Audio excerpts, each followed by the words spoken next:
Gentlemen, welcome to the September 17th Board of County Commissioners agenda setting meeting. I am Vice Chair Commissioner Wayne Fournier. Online we have Chairman Ty Menser, Commissioners Gary Edwards, Carolina Mejia, and Emily Klaus. Today's agenda is we are going to start with a review of the Board of County Commissioners draft agenda for this evening's meeting. So on tonight's agenda, we will call the meeting to order. Of course, presentations, 2:05. Our first presentation will be a proclamation for National Voter Registration Day. Amy? Yeah, the auditor and representatives from her office will be in attendance to accept the proclamation. Okay, as well as proclamation B for proclaiming Hispanic Heritage Month.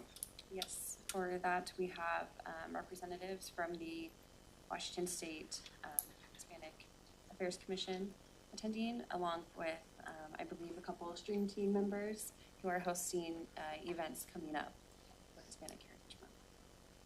Excellent. Following that, we'll have the opportunity for public to address the board, and then a county manager update. Is there anything to note for the county manager update portion? Good morning, Vice Chair. No, nothing to report at this time. Okay. I'll start going through our consent calendar items. Item 1, a Commerce Grant Agreement for Home Electrification and Appliance Rebates Program. Welcome up Rebecca Harvey, our Climate Mitigation Senior Program Manager, to explain the topic. Thank you, Rebecca, so much for. Yes. Yeah, go ahead. Rebecca Harvey, Climate Mitigation Senior Program Manager. We did send an e-brief on September 4th about the Washington State Home Electrification and Appliance Rebate Grant contract. We discussed it last week, and if there are no further questions, staff recommends moving to approve the grant contract at this afternoon's meeting. Thanks for your support. Are there any questions among the commissioners? Staff? No? Okay. Next item, thank you, Rebecca. Public Health and Social Services. Request for qualifications for the 2025 point-in-time homeless census coordinator. Looking for, there is Mr. Tom Webster. Thank you. Commissioner Menser, you had your hand raised. I just want to make sure, because I picked up a revised agenda last night, and it has a different 3B, and I'm thinking maybe you've got the old one. Yep. Okay, thank you. Perfect, thank you. Okay, I'm sorry, Tom. You're next. Before that, B is Community Planning, Economic Development. Mr. Brian Benjamin, talk about Commerce Salmon Recovery Planning Grant Contract. Oh, no. We have Ashley. Good morning, Commissioners. We chatted about this last week. This is to accept a grant from the Washington State Department of Commerce, their new salmon recovery planning grant program, and it would support the county's One Water planning effort. Happy to answer questions. Otherwise, we look forward to getting your approval this afternoon. Okay, are there any questions for Ashley? No, Ashley. Can I go? Yes. Actually, I just want to thank staff for their work on this and being proactive and getting out and getting some grants. Okay. Any further comments? Thank you, Ashley. Thank you. Next up is item C, Public Health and Social Services. Tom Webster. Thank you, Vice Chair. Tom Webster with Public Health and Social Services. So we talked about this last week. We're requesting your approval to issue a request for qualifications and quotes to find a contractor to support our 2025 point-in-time count, which is our annual homeless census count. Happy to answer any questions that you may have. Are there any questions? Okay, thank you. Thank you, Tom. Thank you. Next item on the consent calendar, Public Works, acquisition of tax title property in Boston Harbor, parcel 35904603700. Good morning, Commissioners. Jennifer Walker, Public Works Director.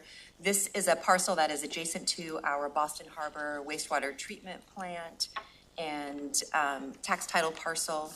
The board has already approved the sale of the tax title parcel, and this item went before our Utility Advisory Committee. They did not oppose the acquisition, and we are securing it for potential future development as a buffer to our wastewater treatment plant and any potential future regulations that may come up. Thank you, Jennifer. Are there any questions for Ms. Walker? I'll over this quite a bit. Commissioner Edwards? Okay, thank you. Thank you. Next up, department items, starting with central services. Purchase and sales agreement for 1111 Israel Road LLC. Inviting up Mr. Rick Thomas, Capital Projects Planning Manager. Good morning, Commissioners. Rick Thomas with Central Services, Capital Project Manager. And yes, today we are going to present to you or ask you to move to enter into the purchase and sales agreement for the building at 111 Israel Road for the Sheriff's Office. And what this agreement will do, it will allow us to start the process of a 105-day inspection period. This action will require the county to put down a $500,000 deposit towards this process, with the total sales price of the property being $14,250,000. Any questions? Vice Chair, if I could, two follow-ups to the last time this was heard. I want to thank staff for adding the cost of the building in the item.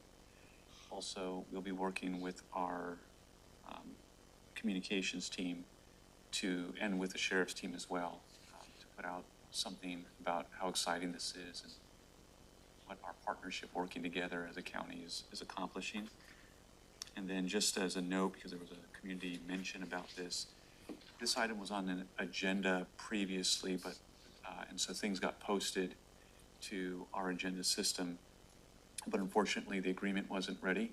So the team was working it through, had it posted, and then we pulled it. So there was a community comment that it looked like it had come before the board previously, but that was just something that got posted, got pulled because it wasn't ready, and now we're bringing it back for the board's actual approval. Thank you. Do we have any questions for staff?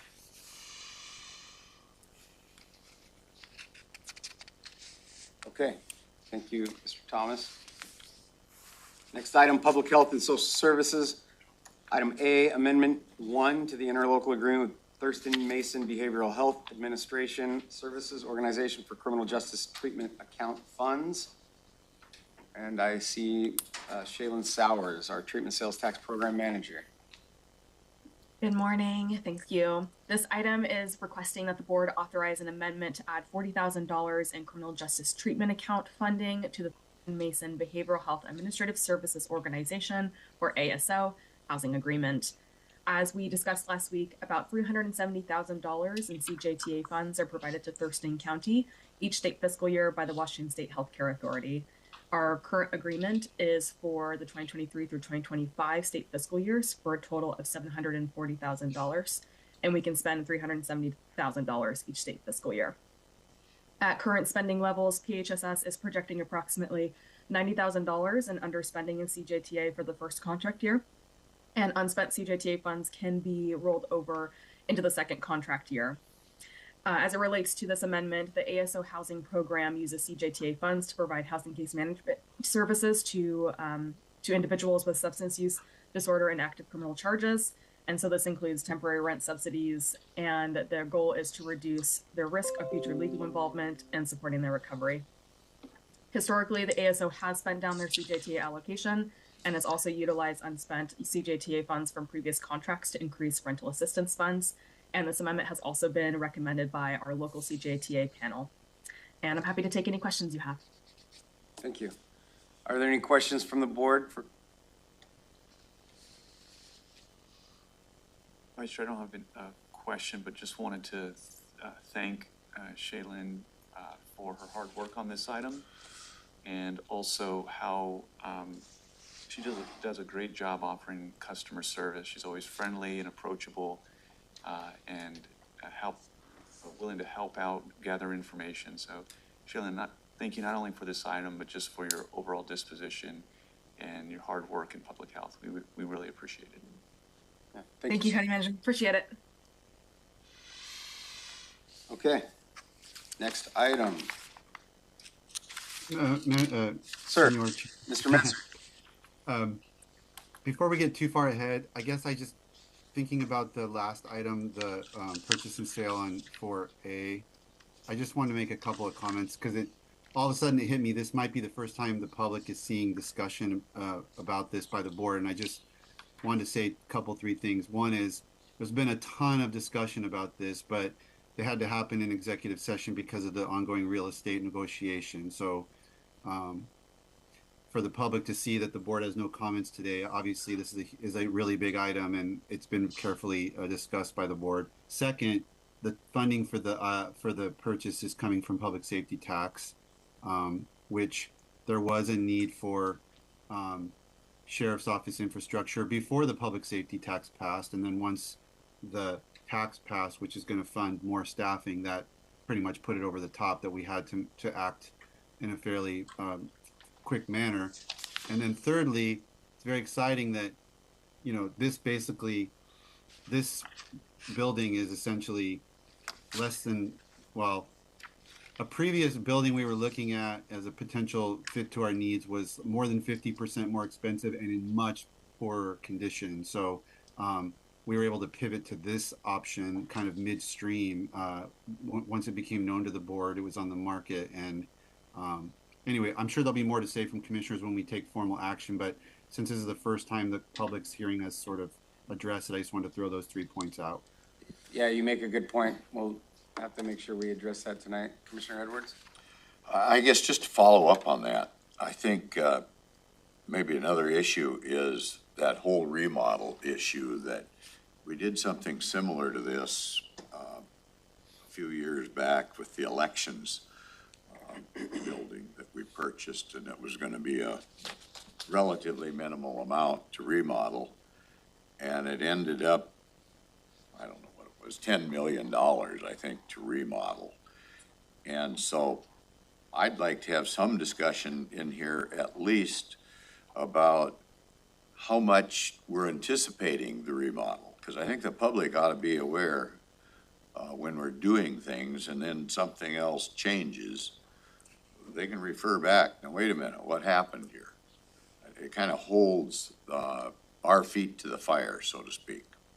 So I was planning on bringing that issue up maybe at our meeting, but I don't want to catch anybody off guard either. We appreciate that, Commissioner Edwards.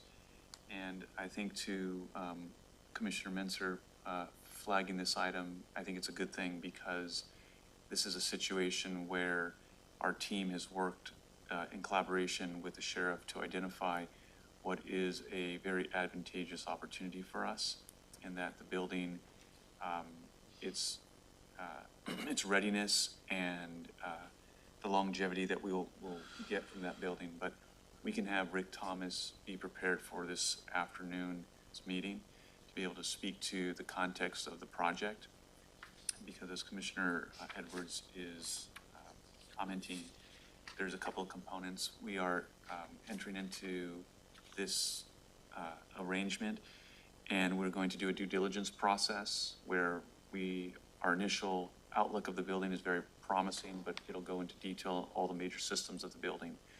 And then there are some outfitting of the building that we're going to be doing in coordination with our sheriff to make sure that the building is functional and usable for his purposes. But we'll just stress that one of the benefits of this building is that it is in a lot of ways turnkey, to where we don't have to do a lot of major system improvements. And so acquiring this building rather than just entering into a lease or something like that, I believe it's a good business decision. However, we can have Rick Thomas either come back to speak to it now, or we can have it for this afternoon. This afternoon. And Sheriff Sanders, will you be here this evening? Yeah, what time? Just the normal 2 Yeah. 2 p.m.? Yeah.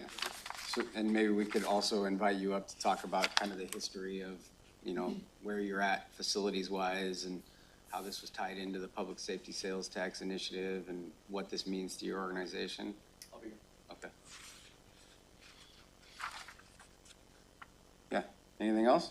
You read my mind, that was my question. Saw you looking at him. Yeah.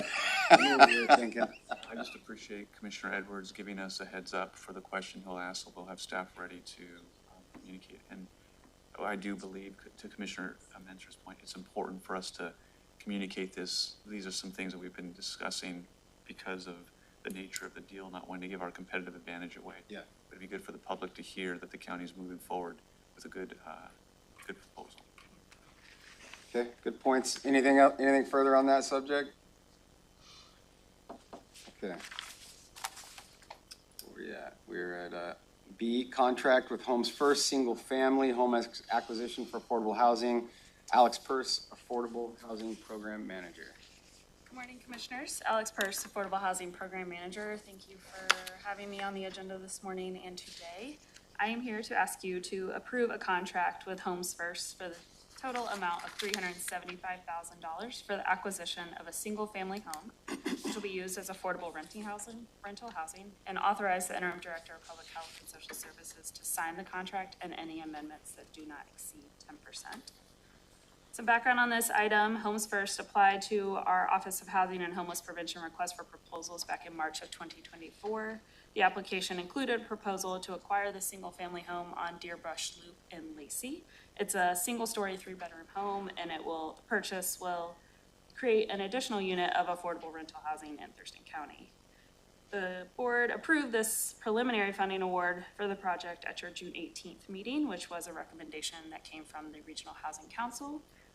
The funding to support this project will come from the American Rescue Plan Act state and local fiscal recovery funds, so we often refer to those as ARPA or SLRF funding, which was awarded to the county in March of 2021.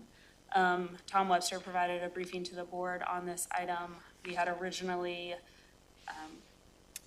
intended to use this funding for the Lehigh Franz Anderson project, which, given the obligation requirements of the funding, they are not able to move forward quite yet in time to spend those funds.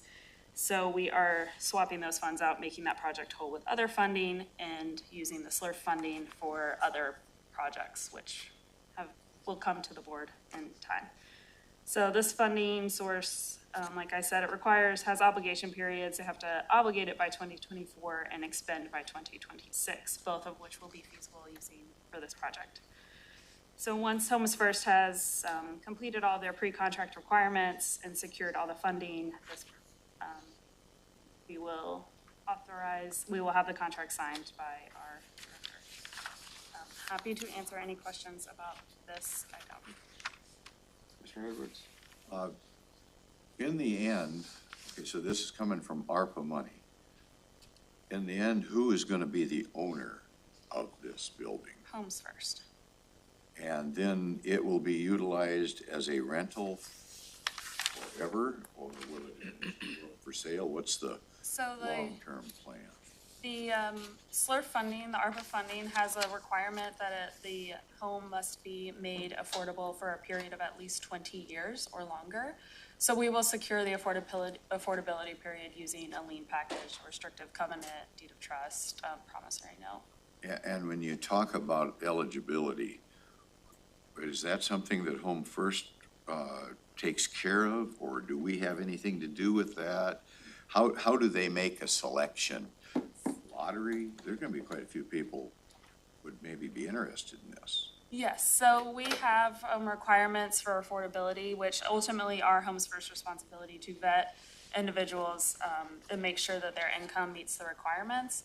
However, our office does annual monitoring to ensure we request documents, income documentation, to ensure that the tenants that are there are eligible tenants according to the income requirements. How many other homes have we acquired in this fashion? I do not know the number off the top of my head, but I can try to find that out for you before this afternoon. And Alex, this was part of the briefing Tom and you and Jen came in and talked about.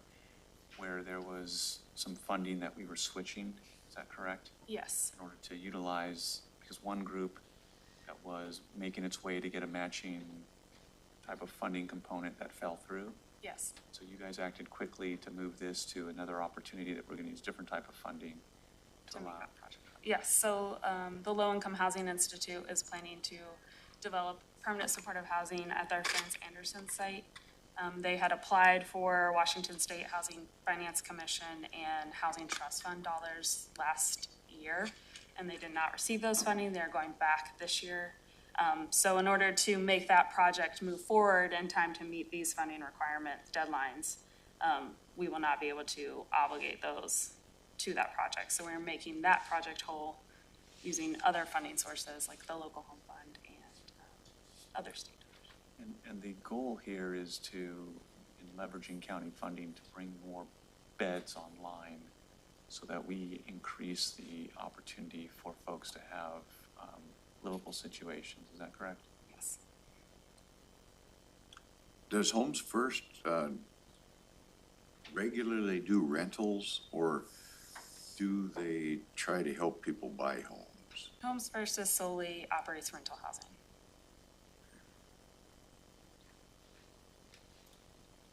Thank you. Any other questions for Alex? I do have one other Yes, question. sir. And this is pretty well lined up, so we're gonna make sure that we don't run out of time before we've got everything done, right? They're closing on this house by the end of October. Thank you. Okay. All right, thank you, Alex. Next item, item C, contract with Home First fourplex acquisition for affordable housing. Yes, so this item is very similar to my previous item. Same funding situation, and we will use ARPA SLURF funds for this. This request is to approve a contract with the Homes First in the total amount of $635,969 for the acquisition of a fourplex to be used as affordable rental housing. So this same timeline, they applied for this funding. You all approved this funding in June. This application, which was a recommendation from the Regional Housing Council. This application included a proposal to acquire a fourplex, which is located on Franklin Street in Olympia, to utilize as affordable renting housing. So this project will create 4 units of additional affordable housing in Thurston County. Happy to answer any additional questions. Sir. Maybe because we're going through a substantial amount of money here, we're gonna cover, $1 million. Maybe when you're explaining this to the public today, you could explain the Regional Housing Council to show the public that we're working to solve a regional problem with our regional partners. Okay. I just think it would be worth pointing out that, a lot of times they wonder what we're doing, and I like to kind of cover all the bases if I can, so I can if do you that. can do that. Does that make sense? Yeah, absolutely. I think what you're asking is just show the broader context. Yes. These units are moving us in the direction, but there's a broader strategy and direction that our team, and Alice, I appreciate your work on this, and you and Tom identifying how to make things work despite things falling through, which sometimes happens. And maybe the membership on the Regional Housing Council and stuff, so Yeah. folks get a sense we're working together to solve a regional problem. Anything further? Okay, moving along, thank you. Next up, Public Works. County Road Administration Board, Rural Arterial Grant Program Application, Morris Road Southeast, 143rd Ave and 233rd. And, not Marcus. No, I am not Marcus. I will be pinch hitting, Matt Huntsman, Thurston County Engineer. I'm gonna be pinch hitting for Marcus today. He's out of the office today. Thank you. This item is to approve, Public Works to apply for a grant application to improve a portion of Morris Road between 143rd and 133rd Avenue. This grant is administered by the County Road Administration Board. The application requests $3.2 million to upgrade the road to current standards and improve safety for more than 750 vehicles per day that use that portion of Morris Road. Improvements funded through this grant would include roadway reconstruction, we'd be adding shoulders, upgrading drainage to current standards, removing a fish passage barrier.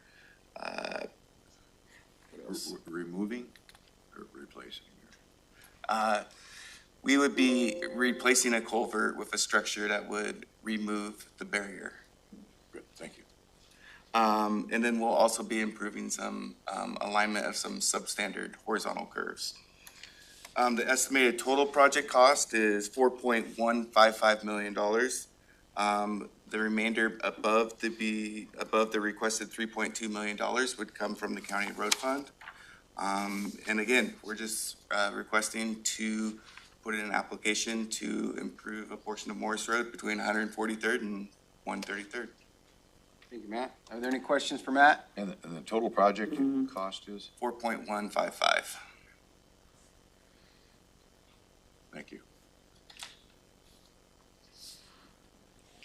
All right, thank you. Next item, set a public hearing for a 6-year transportation improvement program for 2025-2030. I'll be presenting this one as well this evening. Public Works is requesting the Board of County Commissioners set a public hearing for October 15th of 2024 at 3:30 to receive comments from the public regarding our proposed 6-year transportation plan. Per state law, the board is required to adopt a 6-year transportation improvement program each year prior to setting the budget. Public Works briefed the Board of County Commissioners on the tip on July 31st, and a recording is available on the county's YouTube site. The tip will be made available to the cities within Thurston County, the Chambers of Commerce, the community, neighborhood groups, and interested residents for review and comments. So again, this is just requesting approval to set a public hearing for October 15th to receive comments regarding our transportation improvement program.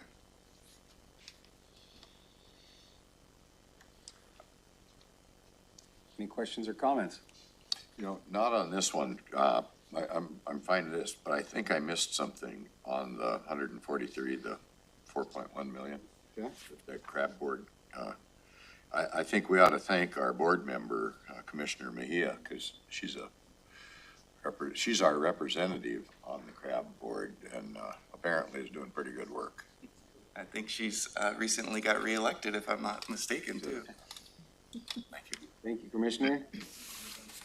Couldn't do it without the support of our staff. I think that they have gotten several messages from me asking for more information for projects, so thank you.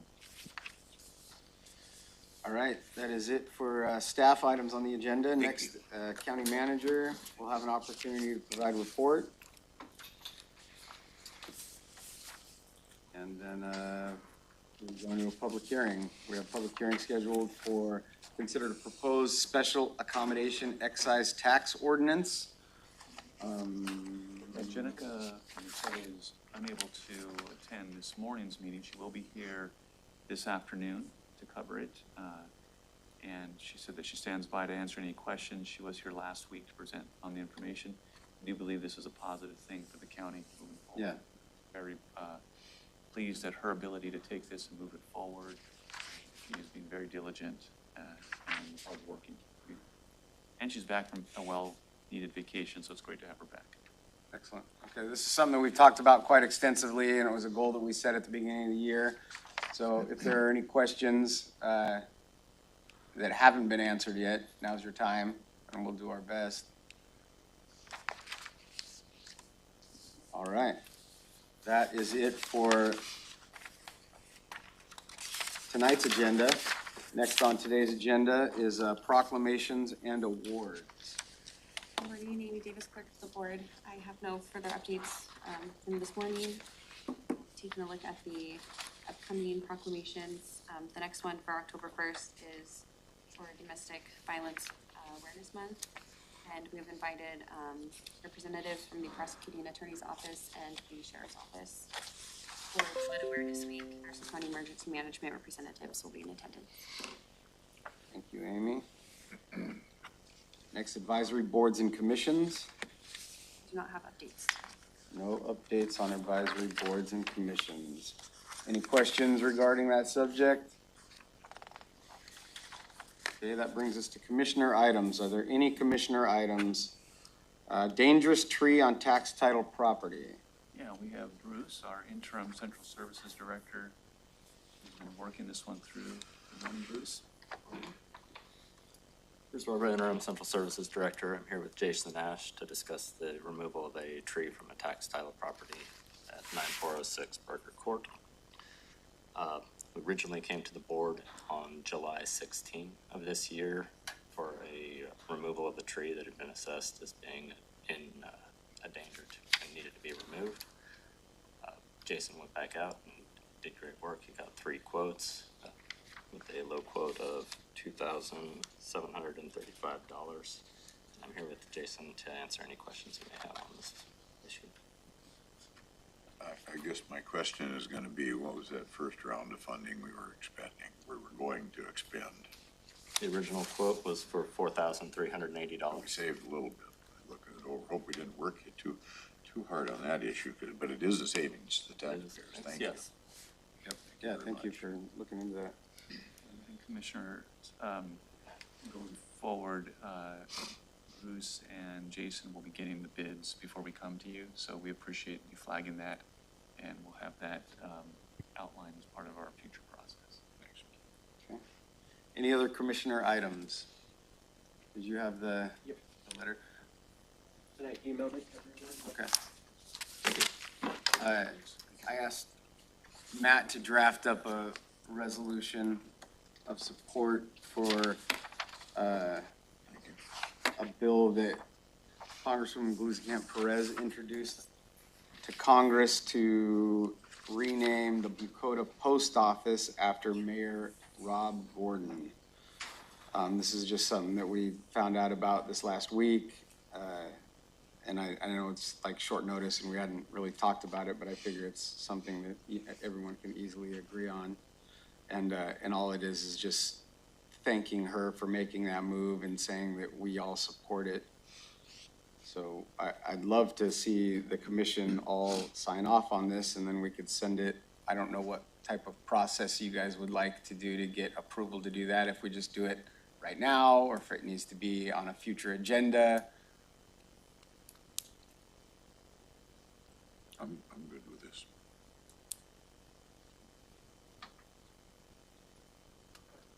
I laughed a little bit when you said easily agree on, because if you want to name something that's a county asset like that, there's a policy and it's pretty complicated, and we got into it about 5 years ago. Obviously, this is supporting a Bucota process, which For a federal building. Presumably a lot simpler. Oh yeah, federal process. Which is not simpler. This takes an act of Congress. Right. Yeah, Denny Heck, I know, did it for Tumwater, I believe. But anyway, if you ever want to name a county thing, though, take a look at the policy. It's pretty involved. I don't know, we're gonna do thumbs up or something. Are we okay with just giving a thumbs up and we'll all sign it and Matt can send it off to her office? Okay, thank you.